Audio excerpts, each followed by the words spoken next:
जो भी वीडियो से कनेक्ट हो रहा है उनके भीतर विराजमान शिव शक्ति को मेरा प्रणाम। और देखिए, आज गुरु पूर्णिमा है तो हम गुरु का ध्यान करेंगे। ओम गुरुर्ब्रह्मा गुरुर्विष्णु गुरुर्देवो महेश्वरा, गुरु साक्षात् परब्रह्म तस्मै श्री गुरुवे नमः। तो गुरु पूर्णिमा की आप सभी को ढेर सारी शुभकामनाएं। देखिए, रीडिंग टाइमलेस है। मैं आज बहुत ज़्यादा स्पेशल डे है, आज ये रीडिंग बना रही हूँ।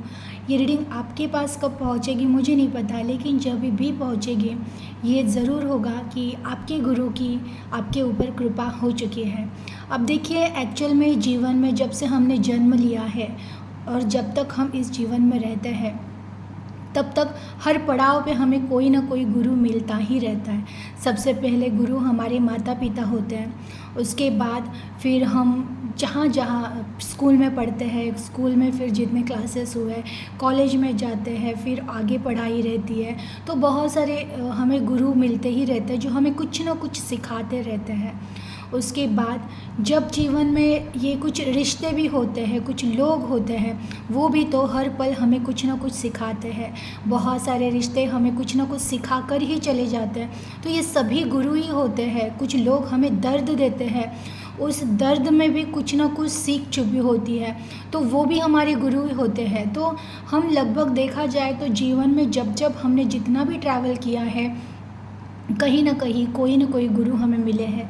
लेकिन ऐसे तो कई गुरु मिलते हैं, लेकिन जो जीवन मरण के इस नदी से पार करा दे, जो आत्मा का परमात्मा से मिलन करा दे, वो जो गुरु होते हैं उनकी ये गुरु पूर्णिमा है। तो आज के दिन देखिए बहुत स्पेशल है ये दिन।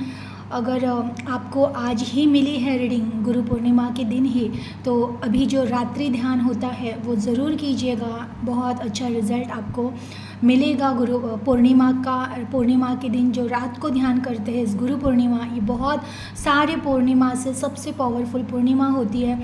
इस पूर्णिमा में आप देखिएगा बहुत सारी ऐतिहासिक घटनाएँ हैं जो मेन पूर्णिमा के दिन ही हुई है। तो अब मैं अगर वो सारी घटनाएं सुनाते बैठूँ तो रीडिंग बहुत ज़्यादा बड़ी हो जाएगी।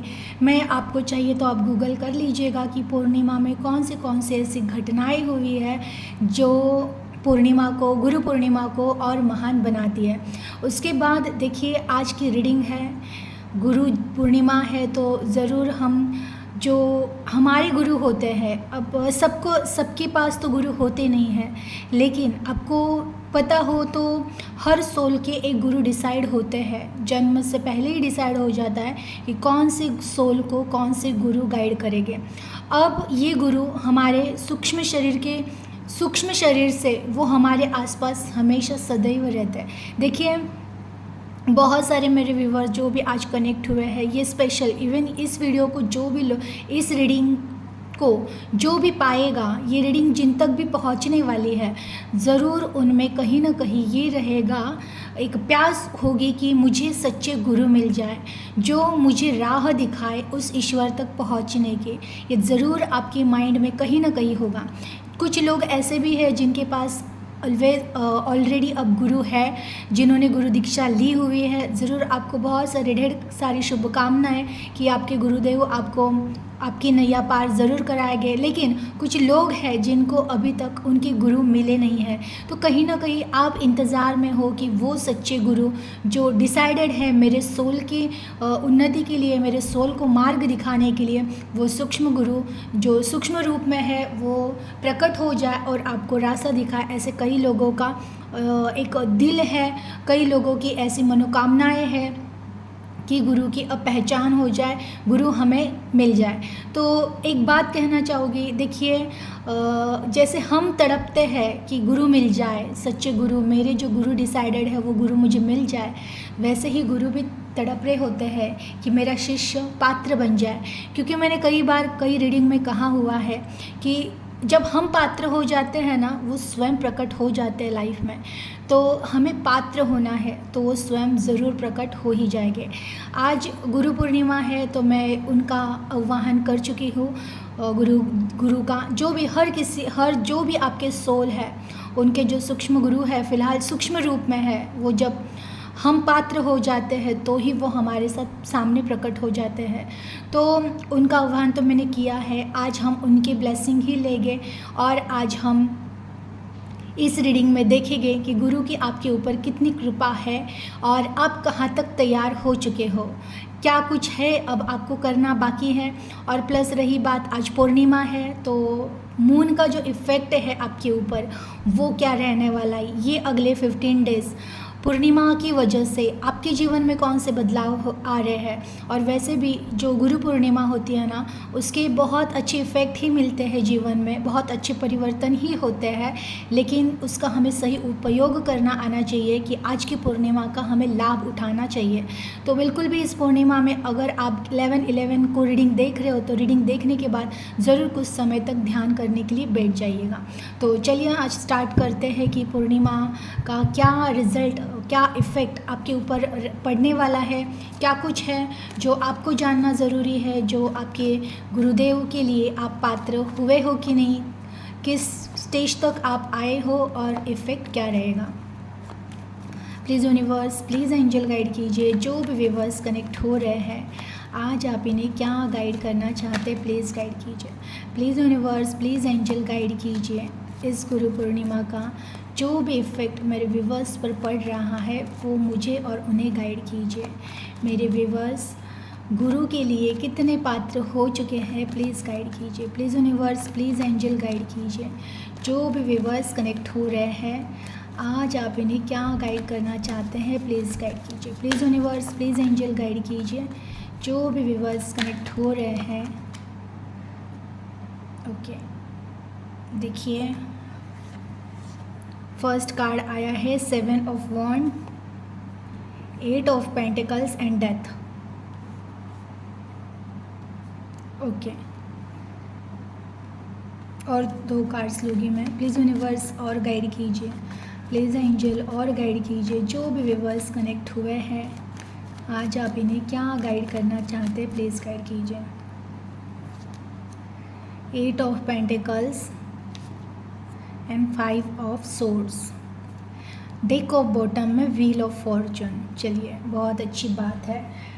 मैंने कहा था कि जो भी पॉजिटिव इफ़ेक्ट बहुत ज़्यादा पड़ता है पूर्णिमा का, तो वो दिख ही रहा है कि आपकी करंट एनर्जी में भी व्हील ऑफ फॉर्चून का कार्ड आया है, तो कहीं ना कहीं जीवन जादुई तरीके से बदल रहा है।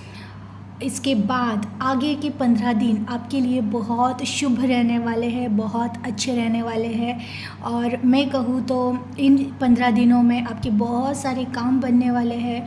अगर कोई काम रुका हुआ था तो वो ज़रूर बनेगा। एक अच्छा समय शुरू है, ज़रूर इस समय को एंजॉय करते हुए ये 15 डेज़ आप व्यतीत करने वाले हो। लगभग करंट एनर्जी में व्हील ऑफ फॉर्चून का कार्ड दिखा है, तो ये आपकी बहुत सारी चीज़ें हैं, कुछ नया स्टार्ट हो रहा है जीवन में आपके।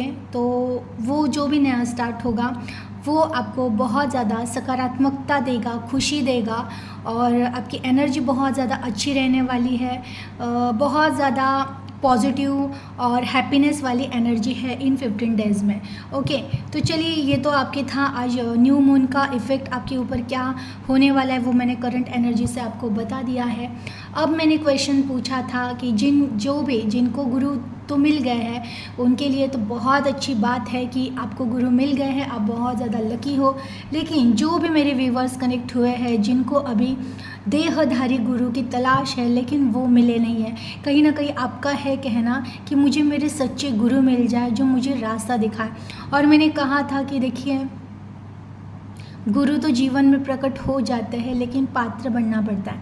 पहला ही कार्ड आया है 7 ऑफ वॉन्ड। ये आपको क्या बता रहा है कि देखिए जब हम जीवन से उलझना छोड़ देते हैं, अब हमारा क्या चल रहा है, हम बस प्रॉब्लम में ही जूझते रहते हैं, रिश्तों में, कभी पैसों के लिए, कभी अपने खुद के सपनों के लिए, कभी खुद की फर्स्ट प्रायोरिटी के लिए, कभी किसी चीज़ के लिए, कभी किसी के लिए। ये जब तक जीवन में चलता रहेगा ना कि हम संघर्ष कर रहे हैं, जब तक हम किसी चीज़ के लिए संघर्ष करते रहेंगे, जब तक हम बस सब ठीक हो जाए इस भावना में रहेंगे, तब तक जीवन में गुरु प्रकट नहीं होते हैं। अब आप कहोगे ये फिर करे क्या, सब छोड़ दें? बिल्कुल नहीं है, छोड़ना नहीं होता है, लेकिन पात्र वही बनता है जो अब जीवन को जो जैसे है वैसे ही परिस्थितियों को वो स्वीकार करता है। जैसे भी परिस्थितियाँ जीवन में आ रही है उन चीज़ों को स्वीकार करते हुए जो अंदर से कभी भी डगमगता नहीं है, उसके अंदर की जो भी भावनाएं हैं वो ऊपर नीचे नहीं होती है कि अगर कुछ जीवन में ख़राब हो गया, कुछ प्रॉब्लम लाइफ में आ गई तो इमिडिएटली डर गए। अगर सब कुछ सही है और बहुत अच्छा हो गया तो इतना आनंद कि फिर अगेन खुद को ही भूल गए। तो ये जो एनर्जीज़ है, ये एनर्जी का ऊपर नीचे आना जाना, ये जो लगा रहता है ना, ये जब तक रहेगा तब तक इंसान माया में रहता है, मोह में रहता है। देखिए, आपको संसार में रहना ही रहना है, संसार छोड़ के आपको कहीं जाना ही नहीं है, लेकिन संसार में रहकर भी बोध को प्राप्त किया जा सकता है। संसार में रहकर भी सच्चे गुरु की प्राप्ति होती है। संसार में रहने के बाद भी इंसान को मुक्ति मिलती है। तो वही है, आप जो भी सोल कनेक्ट हुए हो, अगर आप देख रहे हो, सुन रहे हो, इसका ये मतलब है ही है कि 100% आपको मुक्ति चाहिए। आपको परमात्मा से उस तरह का जुड़ाव हो चुका है कि अब आपको उनके अलावा दुनिया में कुछ अच्छा नहीं लगता, क्योंकि कहीं ना कहीं सोल को पता चल चुका है कि मेरा परम धाम ही मेरा सच्चा घर है, मेरे परम पिता ही मेरा सच्चा रिश्ता है। दुनिया के सारे रिश्ते, संसार के सारे रिश्ते, ये कुछ क्षणिक है, ये रिश्ते एक क्षण में ये सपना टूट जाएगा। लेकिन जो रिश्ता सच्चा है, जिस रिश्ते के पास मुझे जाना है, वो केवल मेरे परम पिता परमेश्वर है, और उनको जोड़ने वाला कोई मुझे मिले, जिनको उनकी पहचान है वो मुझे दिखे। ये कहीं ना कहीं आपके एनर्जी में है, और वो दिखने के लिए अब आपको जीवन से लड़ना छोड़ देना है। जो कुछ भी जीवन में हो रहा है उसे एक्सेप्ट करते हुए अपने आप को शांत रखना है। अंदर की जो भी वाइब्रेशंस है उसको हमेशा न्यूट्रल रखना है, बैलेंस रखना है। देखिए, बहुत सारे लोगों के जीवन में जब सब कुछ स्टक हो जाता है ना, कि इंसान जब आगे नहीं बढ़ रहा है, तब इंसान बहुत बेचैन हो जाता है, बहुत ज़्यादा स्ट्रेस में आ जाते हैं, बहुत ज़्यादा डर जाते हैं, पता नहीं क्या हो गया है, क्यों हो गया है, किसी ने कुछ करा तो नहीं है ना, मेरे जीवन में कुछ सही क्यों नहीं हो रहा है। इंसान इतने ओवर थिंकिंग में चले जाते हैं कि थॉट पे थॉट क्रिएट करना स्टार्ट करते हैं। तो जो मुश्किल से मुश्किल परिस्थितियों में, कि जहाँ से हर तरह से इंसान बंध चुका है, हर तरह से प्रॉब्लम्स आ चुके हैं, लेकिन उस परिस्थिति में भी जिसका विश्वास होता है कि मेरे ईश्वर मेरे साथ है और वो हमेशा मेरे साथ रहेंगे, और ये सारी चीज़ें देखते देखते सॉर्ट आउट होगी, मुझे यकीन है, मुझे विश्वास है। ये विश्वास जिसके ऊपर होता है, क्या ये विश्वास आपके भीतर आ चुका है? जब तक ये विश्वास नहीं आता है ना कि हर तरह से बिखर गए हैं। देखिए, बहुत सारे लोग अभी तो कहेंगे हमें बहुत विश्वास है, लेकिन जैसे ही जीवन में बहुत ज़्यादा संघर्ष आते हैं, जैसे ही जीवन में बहुत सारे चीज़ें टूटनी शुरू हो जाती है, ये कुछ रिश्ते हैं, ये खुद का ईगो है, ये कहीं खुद का मान सम्मान है, ये चीज़ें जब टूटने लगती हैं ना, तब इंसान डरने लगता है, तब इंसान घबराने लगता है कि अरे भगवान कहाँ है कि नहीं है भगवान। तो ये विश्वास नहीं होता है। लेकिन जो हर परिस्थिति में कुछ भी हो जाए, मान सम्मान न मिले, हर कोई साथ छोड़ के चला जाए, कुछ जीवन में रहे न रहे, लेकिन फिर भी खुश कि मेरे ईश्वर मेरे साथ है, मेरे परमात्मा मेरे साथ है, इस एनर्जी में आना पड़ता है। और इस एनर्जी में आप अभी आए नहीं हो। डेथ का कार्ड आया है। देखिए, डेथ के कार्ड के बारे में मैंने अभी 4-5 दिन पहले ही एक रीडिंग ली थी, जिसमें फर्स्ट कार्ड ही डेथ आया था। उस टाइम पे मैंने इसकी बहुत अच्छी डेफिनेशन बताई थी कि जो भी भौतिक जगत में है उनके लिए तो ये कार्ड डराता है, लेकिन जो अध्यात्म जर्नी में है ना, उसके लिए ये डेथ कार्ड ही आशीर्वाद है। क्योंकि जहाँ पर हर चीज़ का अंत होता है, वहीं से अध्यात्म की शुरुआत होती है, वहीं से खुद के पहचान की शुरुआत होती है। क्योंकि जब हम खुद को अकेला पाते हैं, जब हम दुखों से खुद को घिरा हुआ देखते हैं, तो इंसान चाहे ना चाहे खुद के भीतर जाना शुरू करता है। क्योंकि जब जीवन में बहुत बुरा फेस आता है ना, ये डेथ की एनर्जी ऐसी है ना कि यहाँ पर सब साथ छोड़ चुके होते हैं। इतनी परिस्थितियाँ ख़राब हो चुकी होती है ना कि कोई साथ नहीं दे रहा होता है। जिन पे बहुत ज़्यादा ट्रस्ट किया है, जिन पे बहुत ज़्यादा विश्वास किया है, जिनके लिए बहुत ज़्यादा एफर्ट किए, वही लोग सबसे पहले बदल जाते हैं। आपको अकेले किया जाता है, लेकिन इस अकेलेपन को आशीर्वाद समझकर जो अंदर जाता है कि क्यों, इसका आंसर ढूंढने के लिए जो स्वयं से पूछना स्टार्ट करता है कि क्यों हुआ, क्या हुआ, जो मेडिटेशन में बैठना स्टार्ट करता है। देखिए, ये ट्रांसफॉर्मेशन तभी होता है ना कि इंसान को बस ध्यान करने का दिल करता है। डेथ की एनर्जी जब जीवन में आती है ना, तो इंसान ज़्यादा किसी से बात नहीं करते हैं, ज़्यादा कहीं घूमना फिरना उन्हें पसंद नहीं आता है। उनको बस एक चीज़ अच्छी लगती है, कोई भी एक कोना कोपरा देख लो और बस आंखें बंद करके शांति से बैठते रहो, बैठते रहो, बैठते रहो, देखते रहो, अंदर देखते रहो, सोचते रहो और धीरे धीरे धीरे यही आदत अच्छी लगने लगती है। ध्यान में उतरना, ध्यान में बैठना, बस आंखें बंद करके ईश्वर का स्मरण करते हुए खुद के भीतर डूब जाना, ये स्थिति जिसे अच्छी लगने लगती है उन्हें ईश्वर की प्राप्ति होती है। तो अभी आपके जीवन में इस तरह से जो एक डेथ की एनर्जी है कि जैसे वैसे सिचुएशंस है कि हर तरह से सब कुछ टूट गया है और अब आप बस मेडिटेशन से ज़्यादा कुछ इम्पोर्टेंट नहीं लगता है आपको। ये स्थिति अभी आपकी आई नहीं है और जिनकी आई है वो फिर भी ध्यान में डूब नहीं रहे हैं और इसकी वजह से गुरु का मिलना अभी पॉसिबल नहीं है। देखिए, 8 ऑफ पेंटिकल्स कि कभी कभार है ना, हम कर्म तो करते हैं, पास्ट में आपने जैसे बहुत सारे अच्छे कर्म किए हैं, लेकिन इमिडिएटली फ्रूट नहीं मिला, इमिडिएटली फल नहीं मिला। किसी से बहुत प्यार किया, उसी ने धोखा दे दिया। बहुत बिजनेस में अपना 100% दे दिया, लेकिन बिजनेस ख़राब हो गया। कहीं पे इन्वेस्टमेंट की पूरे दिल से, अचानक लॉस हो गया। तब इंसान है ना उदास हो जाता है, डर जाता है, घबरा जाता है। लेकिन उस सिचुएशन में भी जिसका अंदर से कॉन्फिडेंस बिल्कुल भी नहीं हिलता है कि चलो ठीक है, फिर से प्रयास करेंगे, कहीं ना कहीं ईश्वर सब सही करेंगे, ये विश्वास नहीं रहता है किसी का भी। वो एनर्जी, अंदर की भीतर की एनर्जी है ना, वो हम बैलेंस कर ही नहीं पाते हैं।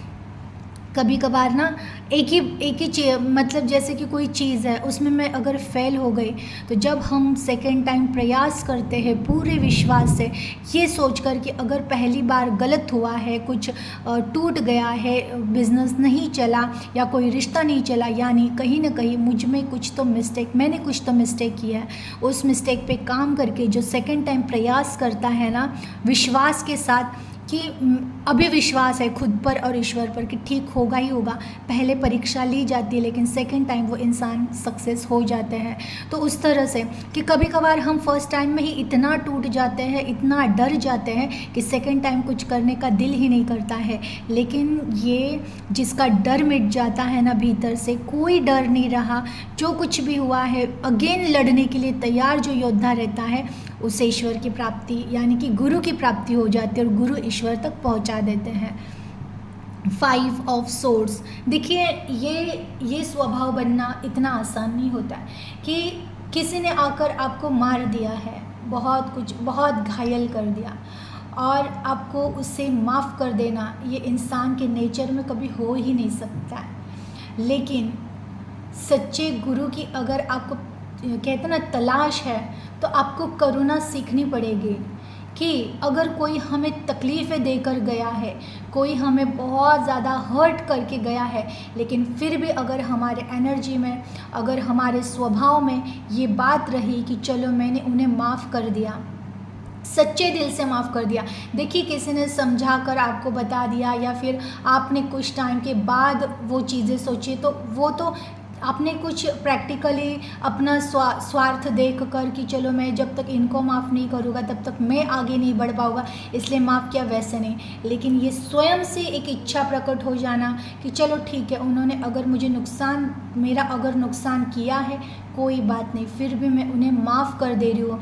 ये इतना बड़ा दिल होना कि जहाँ पर बस करुणा बह रही है, इतनी करुणा, इतना मतलब ये इतना आसान नहीं होता है कि कोई आपको बहुत हर्ट कर रहा है, बहुत कर चुका है, बहुत तकलीफ़ दे चुका है, बहुत दर्द दे चुका है, लेकिन फिर भी अगर आप उनको इमीडिएटली माफ़ कर देते हो कि चलो उनकी बुद्धि ने उन्हें जो प्रेरणा दी वो उन्होंने की है, लेकिन मैं उन्हें माफ़ कर देता हूँ या माफ़ कर देती हूँ, ये जब नेचर बन जाता है तब इंसान पात्र बन जाता है। तो आप ही देखिए, मैंने जितनी भी बातें कही है उन सब में आप परफेक्ट बैठते हो या नहीं।